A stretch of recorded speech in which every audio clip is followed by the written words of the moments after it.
సీతారామయ్య వాళ్ళ ఆడి అయితే ఇద్దరు కూడా రాజునైతే తిడుతున్నారు.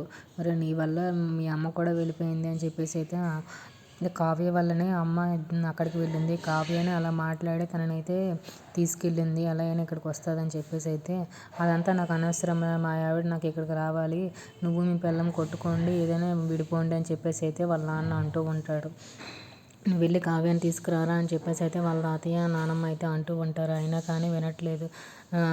నాకు కూడా అదే కదా నాన్న కావాల్సింది, మా అమ్మని ఇక్కడికి రావాలి అని కోరుకుంటున్నాను నేను కూడా అని చెప్పేసి అయితే, కానీ రావట్లేదు. ఆ కళావతి ఏం మాయ చేసిందో అమ్మని, అక్కడ ఉండిపోయింది అమ్మ అని చెప్పేసి అయితే ఇంతవరకు అయితే వదిన ఉండేది, ఆ తర్వాత వదిన లేకపోతే కళావతి ఉండేదిరా అని చెప్పేసి అయితే వాళ్ళ చిన్నాన్న అంటూ ఉంటారు.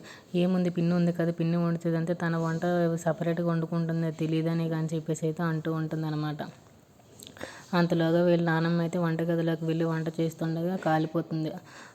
అప్పుడేమో ఇంకా రాజేమో కాల్ చేసి, నువ్వు నీ మాయ మాటలు చెప్పి మా అమ్మని అక్కడ ఉంచుకున్నావు, మా అమ్మని ఇక్కడ పంపించు, ఆవిడ వంట చేసి కాల్చుకున్నారు నానమ్మ అని చెప్పేసి అయితే అంటూ ఉంటే కళావతి షాక్ అవుతుంది ఆ మాటలు విని. నువ్వు ఎలా అయినా మా అమ్మని పంపిస్తావా లేదా అని చెప్పేసి అయితే వార్నింగ్ ఇస్తూ ఉన్నాడు. ఏంటి పిల్లాన్ని తిట్టినట్టు వార్నింగ్ ఇస్తున్నావు అని చెప్పేసి అయితే అపర్ణదేవి రాజుకి అంటుందన్నమాట. ఇతనైతే షాక్ అవుతున్నాడు అనమాట.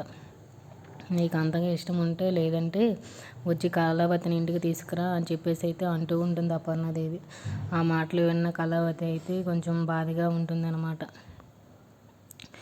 రాజు అయితే చాలా కోపంగా ఉన్నాడు. If you like this video please like, share, subscribe friends.